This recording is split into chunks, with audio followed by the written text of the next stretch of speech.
யோசேப்பின் நிலைமையை புரட்டி போட்டதுங்க. அவனுக்குள்ள இருந்த ஒரு பரிசுத்த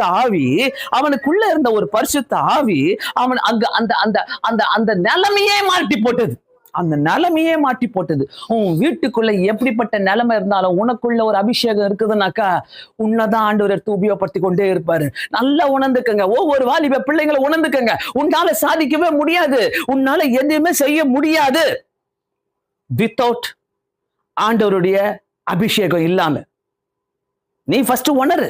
நீ உணரலனாக்கா கர்த்தர் உன்னை உயர்த்தவே முடியாது. சும்மா நினைச்சிட்டு இருக்காத, நான் கிறிஸ்டின் ஆயிட்டப்பா, நான் ஞானஸ்தானம் எடுத்துட்டேன்ப்பா, நான் சர்ச்சுக்கு போறேன்ப்பா, நான் சர்ச்சில் போயிட்டு சும்மா அதை 2 மைக் எடுத்து வைப்பேன்ப்பா, 2 மியூசிக்கை வாசிப்பேன், 2 சும்மா பாட்டு பாடுவேன், 2 நான் வர்ஷிப் பண்ணுவேன்ப்பா, நான் பரலோகம் போயிடுவேன். அதெல்லாம் அபிஷேகமே கிடையாதுயா. உன்னை வித்தியாசமா வைக்கிறவர் தான் ஆண்டோடைய அபிஷேகம் உனக்குள்ள கிரியை செய்யும். அந்த அபிஷேகம் உனக்குள்ள இருக்குதுனாக்கா உன்னை ஆண்டவர் பரிசுத்தப்படுத்தி கொண்டேதான் இருப்பாரு.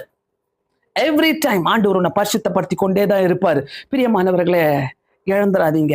இன்னைக்கு காலையில கர்த்தர் ஒரு ரிமைண்டர் காலாக உங்களுக்கு பேசிக்கொண்டிருக்கிற இந்த விஷயம், உனக்குள்ள கொடுத்த அபிஷேகம் ரட்சிக்கப்பட்ட போது எப்படி இருந்தல்ல, ஆண்டவரை ஏத்துக்கொண்ட போது எப்படி இருந்தல்ல, ஒரு வைப் உனக்குள்ள இருந்துகிட்டே இருந்துச்சுல்ல. எப்போ ஜெபம் பண்ணலாம்டா, எப்படா முட்டி போடலாம், எப்படா ஆண்டவர் என்கிட்ட பேசுவாரு, எவ்வளவுடா பைபிளை வாசிக்கலாம், எப்படி இருக்கான், இந்த ஒரு வைப் உனக்குள்ள இருந்துகிட்டே இருந்துச்சு. இப்ப எவ்வளவு குறைஞ்சிச்சுல.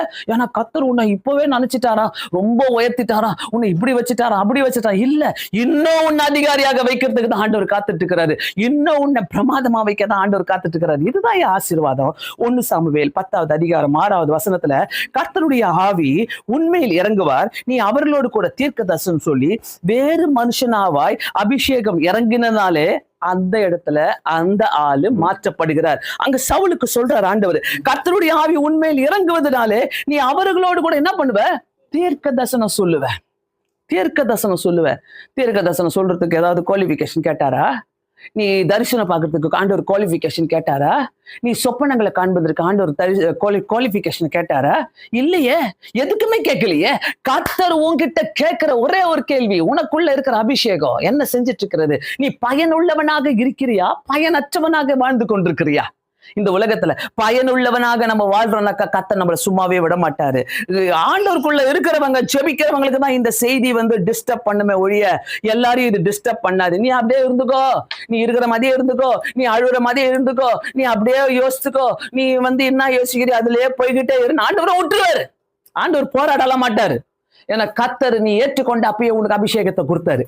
நீ அந்த அபிஷேகத்தை you're losing it. எப்படி பேங்க் பேலன்ஸ் குறைஞ்சிட்டு போதோ அந்த மாதிரி நம்முடைய அபிஷேகம் நிறைய பேருக்கு குறைஞ்சு போச்சு, நிறைய பேருக்கு தெரியல.